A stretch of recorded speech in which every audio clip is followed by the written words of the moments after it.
দর্শন বলে দর্শনও করবে পবিত্র হয়ে। দর্শন এমনি এমনি করতে নাই, মনের মধ্যে কোন রকম বাজে চিন্তা করতে করতে দর্শন করতে নাই।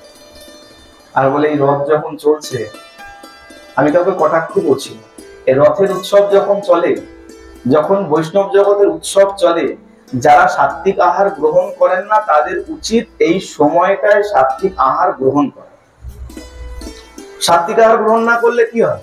অনেকে প্রশ্ন করে যে বাবা এই সাত্বিক আহার না করলে কি হয়? করলেই কি মন পবিত্র থাকবে? না না, করলেই মন পবিত্র থাকবে তাই নয়, কিন্তু তুমি সাত্বিক আহার গ্রহণ না করো, আমিষ গ্রহণ করো, তোমার মন কখনো পবিত্র হতে পারে না। যদি সাত্বিক আহার গ্রহণ না করো, তোমার মন আজ না হোক কাল বাজে চিন্তার উৎপত্তি করবেই করবে। কেন? বলে জৈসা খাও আন ওয়াইসা হ্যায় মন। যেমন খাবার খাবে মন তেমন হবে। আচ্ছা, খাবার অনেক দূরে চলে গেল, একটু সহজে বলি। আগুন যখন জ্বলে, বাড়ির পাশে আমরা অনেক সময় আগুন জ্বালাই না, আগুন যখন জ্বলছে তাতে যদি একটা প্লাস্টিক ফেলে দেবে, কেমন গন্ধ দেবে? খুব সুন্দর গন্ধ বেরোবে? বাজে গন্ধ বেরোবে? বলে প্লাস্টিক পোড়া গন্ধ বেরোচ্ছে।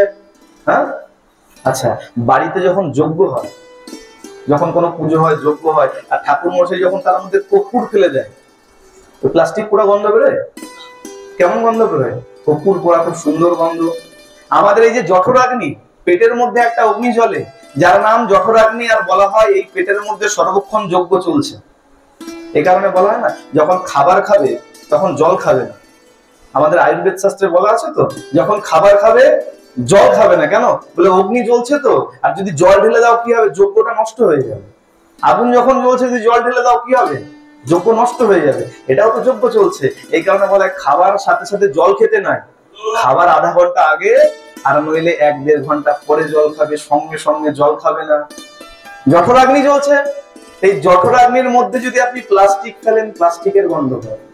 যদি মাছ মাংস খান, তার যে বাষ্প উঠবে, সেই বাষ্প আপনার মনকে কলুষিত করবেই করবে। আর যদি সাত্বিক আহার করেন, তার যে বাষ্প, তা আপনার মনকে পবিত্র রাখবেই রাখবে, তা হোক আজ কি কাল। এই কারণে আমিষ দ্রব্য গ্রহণ করে কখনো ভগবানের দর্শন করলে লাভ। এই কারণে বলা হয় সাত্বিক আহার গ্রহণ করুন।